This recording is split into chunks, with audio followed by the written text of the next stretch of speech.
Olá pessoal, meu nome é Daniele Ximenes, sou professora de língua portuguesa.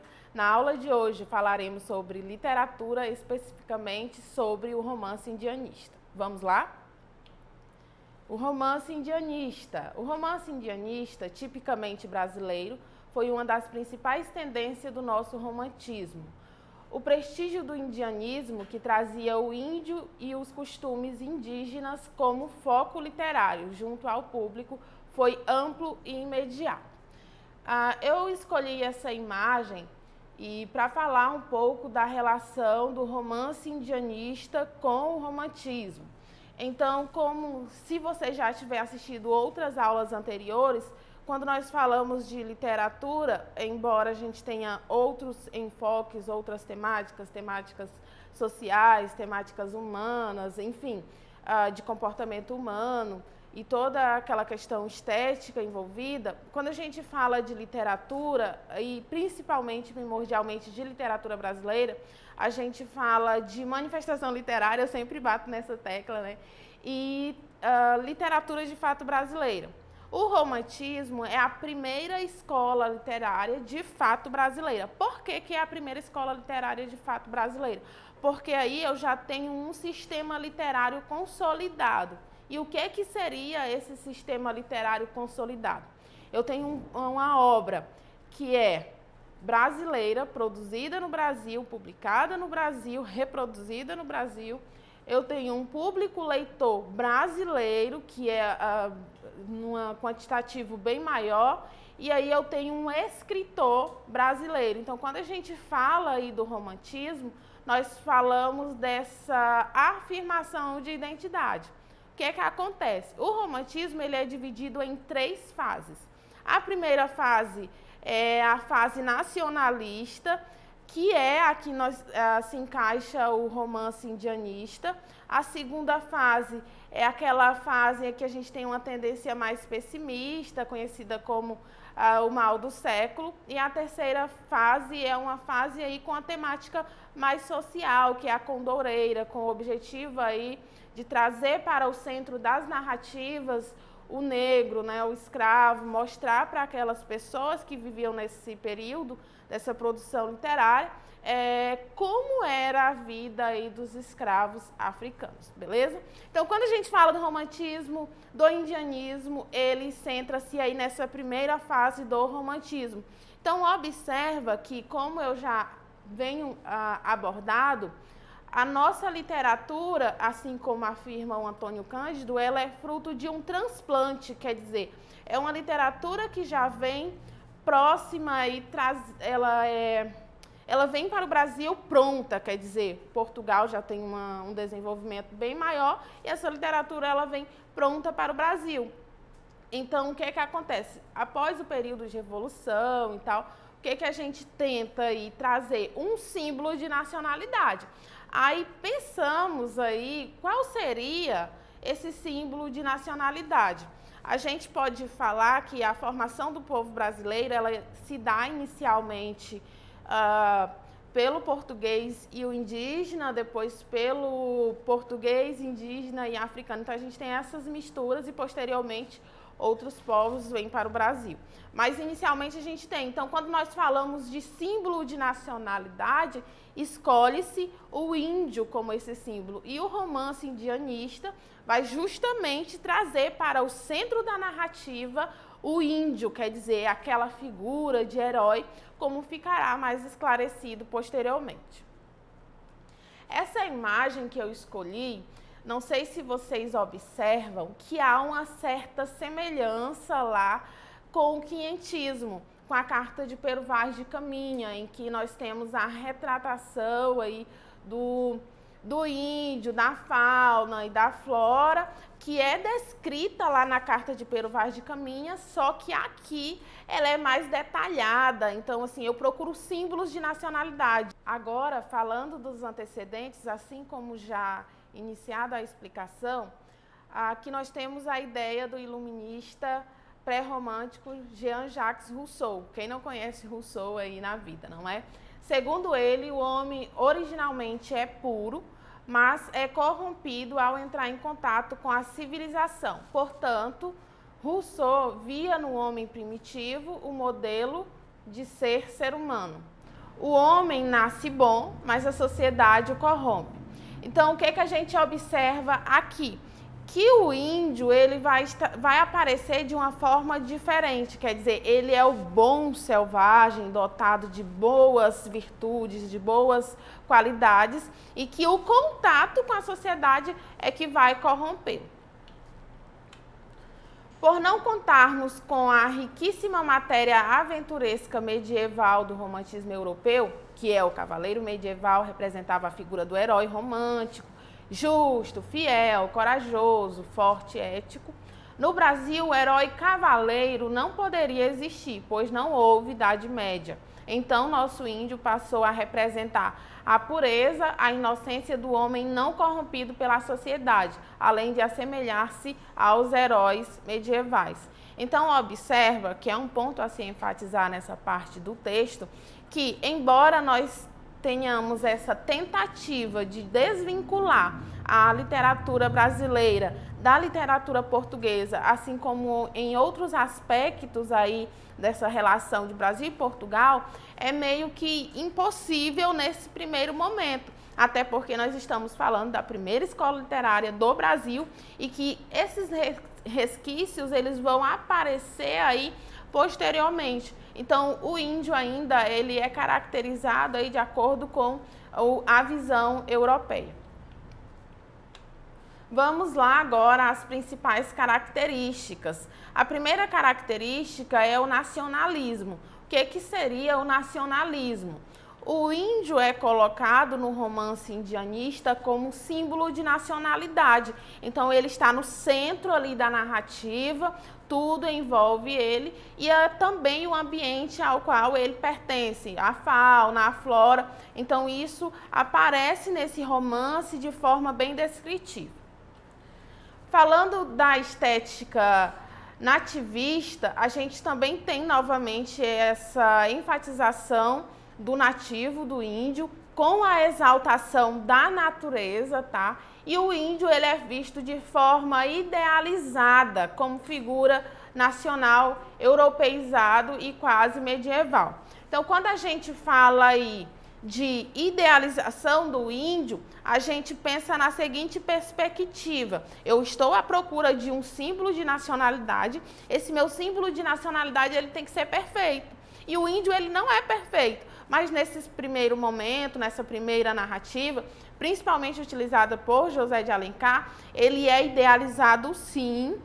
Posteriormente nós teremos outras escolas literárias que vão abordar aí as várias facetas do povo brasileiro, do homem brasileiro, de como ele se comporta, vai mostrar que o índio ele não é tão perfeito assim, mas para esse primeiro momento ele é colocado de forma idealizada, propositalmente para gerar esse símbolo mesmo de nacionalidade. Temas históricos são abordados, resgate de lendas e o contato do índio com o europeu colonizador. É tanto que esse é um dos focos aí da narrativa Iracema, que é a principal abordada aí. Na verdade, Iracema é a principal obra do José de Alencar e que marca aí como surge o povo brasileiro, mas isso a gente vai abordar posteriormente, tá bom? Vamos lá. Falando agora de José de Alencar. O José de Alencar, ele é cearense, era cearense, viveu aí de 1829 a 1877, considerado o mais importante representante do romance indianista. A crítica considera que é um estilo criado por ele, que também é chamado de patrono da literatura brasileira. Agora eu escolhi essas duas obras aí, O Guarani, de José de Alencar, logo abaixo eu coloquei o link dos vídeos, do livro, perdão. Então, se você quiser acessar de forma digital, fazer o download do arquivo, eu tenho aí o link, que aí já te direciona direto para a página do download, tá? E aí eu escolhi também Iracema, que eu já falei sobre ela aqui, que é de José de Alencar também. A Iracema é um clássico. Quando a gente fala de literatura clássica, todo mundo já diz, pelo amor de Deus, literatura clássica não, por conta da linguagem. Então, Iracema é um romance que acontece entre uma indígena e um português e um europeu, e que mostra aí como surge o primeiro brasileiro, que é fruto dessa relação de um português com uma índia brasileira. Então, o que é que a gente observa na Iracema? A gente observa uma linguagem mais poética, mais romântica. Há quem diga que é um poema em forma de prosa e não em forma de verso, por conta de todo esse lirismo, de todo esse romantismo.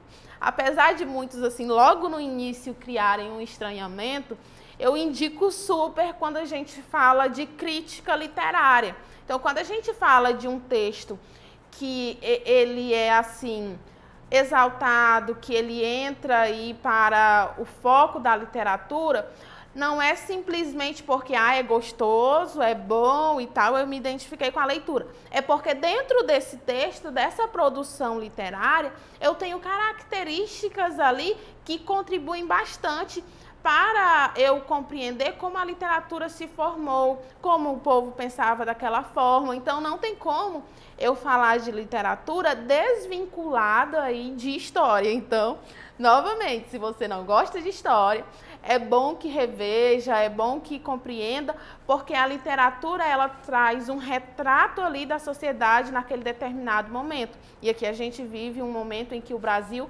tenta se desvincular de toda a forma aí de Portugal, perfeito?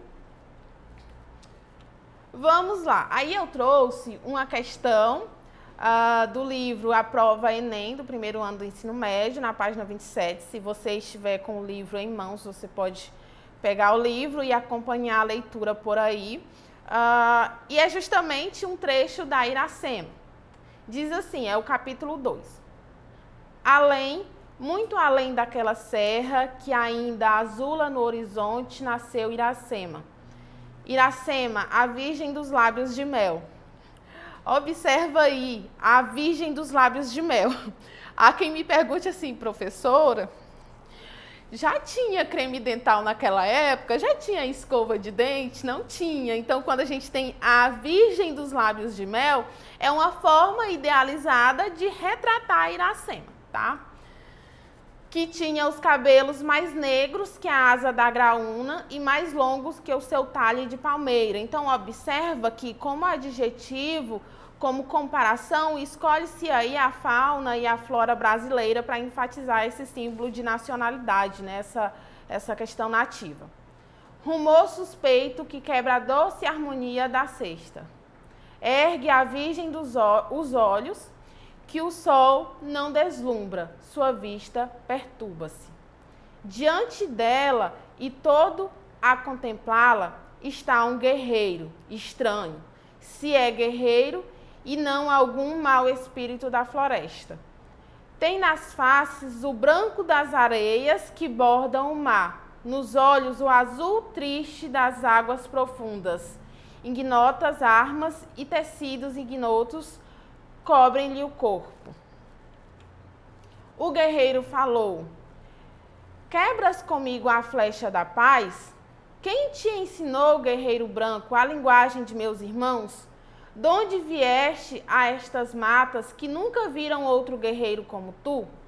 Venho de bem longe, filha das florestas, venho das terras que os teus irmãos já possuíram e hoje tenho os meus. Bem-vindo seja o estrangeiro aos campos dos Tabajaras, senhores das aldeias, e a cabana de Araquém, pai de Iracema, José de Alencar. Aí. Então, nós temos um trecho de Iracema, Observa que inicialmente nós temos a descrição da Iracema e posteriormente a gente tem a descrição aí do protagonista europeu, perfeito? Agora vamos para a questão. Diz assim: nesse trecho selecionado do capítulo 2 de um dos principais romances indianistas do romantismo, dá-se o primeiro encontro entre Martim, o guerreiro branco, e Iracema, a virgem dos lábios de mel. Dentro dos propósitos do romantismo brasileiro, esse encontro é corretamente interpretado como. Então, observa que quando a gente fala aí de questão do Enem, ela vem contextualizada. Eu preciso de entender todo um contexto a qual esse meu texto está inserido, o contexto histórico, o recorte histórico aí, do que ele procura, do que ele precisa. Então, aqui a gente já tem o foco, o romance indianista pertencente ao romantismo direitinho, tá? Então, vamos verificar as alternativas. O que ele quer aí, né? Ele quer o que esse encontro, como ele é interpretado corretamente. Letra A, o resgate histórico da origem do povo brasileiro, representado nessa obra pelas matrizes indígenas e europeias. Então, observa aqui. Essa aqui já é a minha alternativa correta. O que é esse resgate histórico da origem do povo brasileiro? Para quem leu o livro, e fazendo aí um resumo, o livro Iracema, ele vai vai dizer como surge o primeiro cearense. E assim, muitos teóricos, eles vão dizer que esse livro, ele mostra como se dá o nascimento do primeiro brasileiro, que é justamente dessa união entre um português e um indígena. Então, a gente tem esse recorte, de fato, histórico, tá?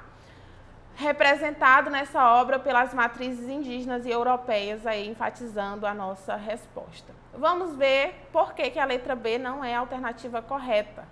O relato irônico do processo de colonização do Brasil. Aqui a gente já dá uma parada, né? O que é irônico? A gente não tem nada de ironia aqui, a gente não observa essa figura de linguagem ironia presente no meu texto. Portanto, essa aqui de cara já não é a nossa alternativa, perfeito? Apresentado desde o início da obra como um projeto fadado ao fracasso. Então, esse não é o aspecto relevante aqui. Vejamos a letra C. O retrato objetivo do início da ocupação do Brasil pelos europeus, relegando o índio a um papel coadjuvante nessa obra. Então, a gente tem duas informações aqui que elas são opostas ao que o livro, esse fragmento, traz. Primeiro, que não é um aspecto objetivo. A gente tem uma subjetividade enorme aqui. A gente tem uma descrição enorme aqui desses personagens, né?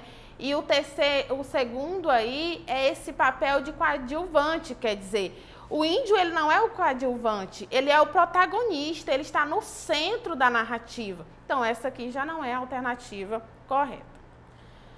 Letra D, a representação da convivência belicosa entre brancos e indígenas, sinalizando nessa obra a impossibilidade de uma miscigenação. Então, ao concluir a leitura, a gente observa que há sim essa miscigenação, que inclusive é bastante abordada no livro, tá? E a letra E, a reconstituição do choque entre a cultura indígena e a religião católica, legitimando no romance a cristianização dos povos indígenas, matrizes indígenas e europeias. Então, a gente percebe que esse não é o foco. Então, o que é importante lembrar dessa aula, que a gente precisa saber, é que o romance indianista, ele está dentro da escola literária romantismo, e é importante também que eu saiba que o romantismo, ele não é dividido somente nessa questão do símbolo de nacionalidade, e que eu tenho outras fases aí do romantismo, a segunda e a terceira fase, que são bem importantes em aspectos literários aí, estéticos de fato, e que trazem outras figuras para o centro das narrativas, mas que quando nós falamos de romance indianista, lembro o quê? índio, né? O índio no centro da narrativa, um símbolo de nacionalidade que vai aparecer como aquele ser puro, inocente, dotado de boas características, de boas qualidades e ainda versado a questão da fauna e da flora brasileira. Então, por hoje é só. Nós teremos mais aulas. Se você quiser rever, pausar o vídeo, dar uma olhada, ouvir novamente as minhas informações trazidas aqui, você pode acessar a nossa plataforma.